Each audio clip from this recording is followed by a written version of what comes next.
Hi, the SI meteorologist Paul Dorian here on Friday, February 21st. A very interesting weather pattern setting up not only for today, but for the next couple of weeks as well. Big changes on the way. It's still mild here in the Mid-Atlantic region this morning with some dense early morning fog. That will give way to occasional showers and perhaps a few thunderstorms during the latter part of the morning into the early and middle part of the afternoon, all as a strong cold front reaches the East Coast. Some of the rain can fall heavily at times, and given the snowpack north of the Pennsylvania-Maryland border especially, there can be some localized flooding problems as the drains and the gutters are still clogged, and there will be considerable melting snow. That cold front pushes off the East Coast by tomorrow and paves the way for a relatively decent weekend here in the Mid-Atlantic region. Still relatively mild on Saturday, turns a little bit colder on Sunday, and then the initial shot of some real cold air arrives Sunday night into early Monday. That could set off some snow Sunday night into early Monday, especially from the Pennsylvania-Maryland border on north and east. And then a second, even colder shot of air arrives Tuesday into Wednesday time frame. That too can be associated with some snow. In fact, a little bit more of an oppressive shot, an oppressive threat for snow later Tuesday into Wednesday as an Arctic air mass arrives into the eastern part of the country. Well, let's take a look at the current infrared satellite imagery loop. This is from the SSEC Wisconsin website. The surface low pressure area associated with this whole system, including the strong cold front, the surface low is here in the western Great Lakes. It's starting to occlude or weaken as it's in the cold air, now pushing up into south central Canada.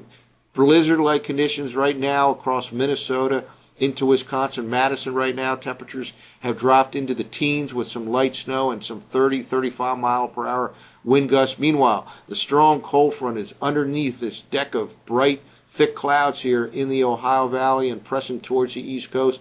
An impressive band of showers and isolated thunderstorms associated with that strong cold front. We'll take a look at the radar in a moment. Again, those showers and thunderstorms will push into the I-95 corridor during the latter part of the morning and the early and middle afternoon hours. Here's the latest radar loop from the AOS Wisconsin website, and here's that band of showers and some isolated thunderstorms now moving into western Pennsylvania, West Virginia. It reaches D.C., Philadelphia, New York City during the latter part of the morning and early and middle parts of the afternoon. Again, there can be some brief downpours, maybe a couple of rumbles of thunder, a flash of lightning or two, and given the extensive snowpack, especially from Pennsylvania, Maryland on north and east, there and as well as the clogged drains and gutters, there certainly can be some localized flooding problems. I do not expect a widespread heavy rain event, however. It looks like it'll be more on the order of a quarter inch to perhaps a half an inch, but the combination of the snowpack and some melting snow and the clogged drains and gutters still can cause some localized flooding situations in those brief downpours later on today.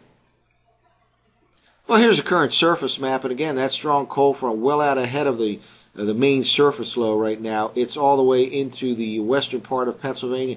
A squall line out here across the southeastern part of the country with some possible severe weather over the next few hours. Meanwhile, the surface low itself is starting to occlude. It's back in the cold air, so it's in a weakening process, but it's still causing blizzard-like conditions in parts of the upper Midwest, Minnesota and Wisconsin, for example. Very strong winds, dropping temperatures, and some snow continuing.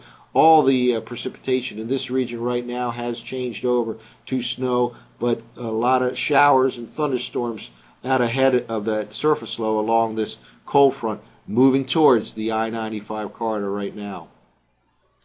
Well, as we make the transition from the current mild conditions to a very cold pattern that will set up for next week, there can be not one, not two, but perhaps even 3 snow threats over the next 5 to 7 days or so here in the Mid-Atlantic region. The first shot of the colder air arrives Sunday night into early Monday, so we'll first focus in on that threat using last night's Zero-Z GFS model run. This is the forecast map for Sunday morning. Notice here a little bit of precipitation depicted here by the GFS model on Sunday morning out over the Midwest. High pressure continues to rule here in the eastern part of the country. And again, the weekend itself looks like a very nice weekend for this time of the year. Notice this blue line, this kind of rain snow line This is the leading edge of that colder air mass right across the Pennsylvania-Maryland border Sunday morning. Let's now jump ahead to Sunday evening.